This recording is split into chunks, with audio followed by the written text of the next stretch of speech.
Hello guys, आशा छ तपाईँहरू जाति नै हुनुहुन्छ होला है। म पनि जाति नै छु र म आज घर जाँदैछु। यो चाहिँ मेरो सामानहरू अनि साथमा मसँग छिमी भाइ पनि जाँदैछ स्ट्यान्डसम्म सामानहरू घर पठाउनलाई है। हामी चाहिँ सधैँको जस्तो लोकल बसमा चढेर जाँदैछौँ। यो चाहिँ कलकत्ताको होइन। फाइनली हामी अब न्यू टाउन पुग्यौँ है। यो चाहिँ न्यू टाउन एरिया हो यो चाहिँ। अनि यहाँबाट अब हामी स्यालदा जान्छौँ। स्यालदाबाट सिधै धरमतला जान्छौँ होइन। यो चाहिँ स्यालदा हो। स्यालदा पुग्यौँ र अब धरमतला सिधै यहाँबाट जान्छौँ हामी। फाइनली हामी चाहिँ धरमतला आइपुग्यौँ है। यो चाहिँ हो बुर्ज खलिफा धरमतलाको होइन। यहाँनिर चाहिँ म चाहिँ फुटबल खेल्ने नानीहरूलाई चाहिँ यहाँ पुरा कोच गराउँदो रहेछ कोचरले होइन। नानीहरू पनि मजाको छ, फिट केटाहरू रहेछ हो। कोचरले कोच गराउँछ। ग्राउन्ड पनि दामी रहेछ एकदम। प्लेन साइडको ग्राउन्ड त्यसै पनि राम्रो हुन्छ होइन।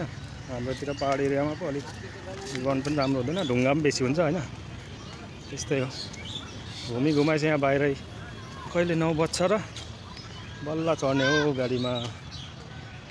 त्यही पनि बल्ल पाएको टिकट पनि क्या, एउटै टिकट पाएको, एउटै लास्ट टिकट रहेछ। धन्न मेरो किस्मतमा रहेछ र चाहिँ पाएँ टिकट भनौँ। टिकट काटिरहेको छु, ब्याग चाहिँ थन्को गरेर त्यहाँनिर। म चाहिँ यहाँ बाहिर घुम्दै आएको छु। बाहिर घुमाइ छ, हेरौँ एकछिन घुम्छु। यसलाई के भन्छ कोनि, बुर्ज खलिफा त होला नि। यो चाहिँ धरमतलामा हो, कोलकाता। कोले देख्नु भएको छ तपाईँले होइन, को आउनु भएको छ यहाँनिर। आज त मेरो बिजोग भयो बस्दा यहाँ कलकत्ता धरमतलामा। हैरान भयो, हैरान। दिउँसोदेखि बसेको, अझै मोटामोटी 1 घन्टाको छ, अझै बस आएको छैन हो। अब चाहिँ केही खाजाभुजा खानु पर्ला। खाजाभुजा खाएर रेडी हुनु पर्ला, किनभने 8 बज्न लाग्यो। 9 बजीको छ गाडी, 8 बजी आउँछ गाडी भन्दै थियो। यो त होइन होला, यही हो, सिलगढी छ त हौ। लोकनाथ गाडी नम्बर हेर्नुपर्छ हौ।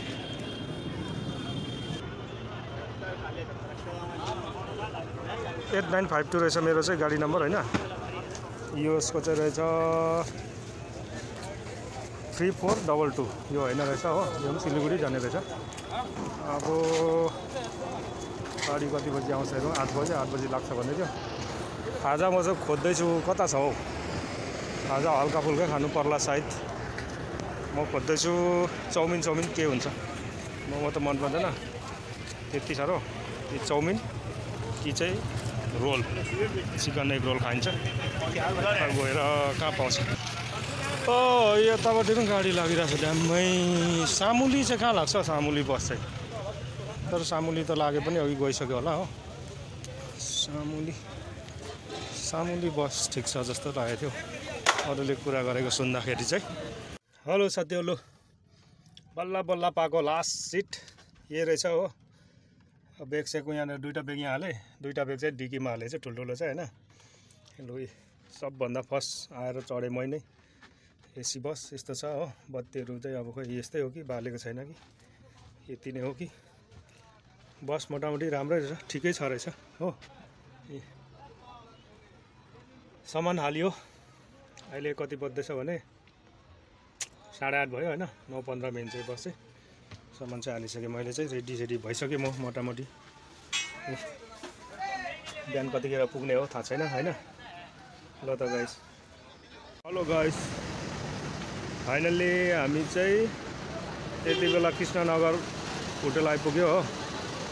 देख्न सक्नुहुन्छ होटल एकदमै ठुलो छ र हाम्रो बस चाहिँ यो हो लोकनाथ। खानापिना भएर कतिवटा जाँदैछ बसहरू हो। यहाँनिर चाहिँ एकदमै ठुलो होटल छ। बस यहाँ अहिले 3-4टा बस खडा भइरहेछ। 4टामा यो लोकनाथ चाहिँ हाम्रो हो होइन। मजा तर केही पनि खाइनँ खासै। यस्तो होटलतिर मजा पनि आउँदैन, खानु के मन पनि पर्दैन, त्यही भएर खाइनँ। यहाँ आइपुग्नु चाहिँ धरमतलाबाट कृष्णनगर आइपुग्नु चाहिँ हामीलाई 2.5 घन्टा लाग्यो हो। यो बस चाहिँ एकदम दामी बस रहेछ, एकदम स्पिड उडेको गर्दो रहेछ हो। 2.5 घन्टामा आइपुगिहाल्यो। बस स्ट्यान्ड यहाँनिर यत्रो त ड्याममै ठुलो मजाको। ओ गाइस, म चाहिँ फाइनल्ली घर पुग्न लागेँ है। सिलगढी अघि नै आइपुगेको, सिलगढीमा भिडियोहरू गर्नु पनि पाएन है। र बाँकी नेक्स्ट भिडियोमा भेटौँला। भिडियो हेरिदिनु भएकोमा धेरै धेरै धन्यवाद तपाईँहरूलाई। Thank you so much.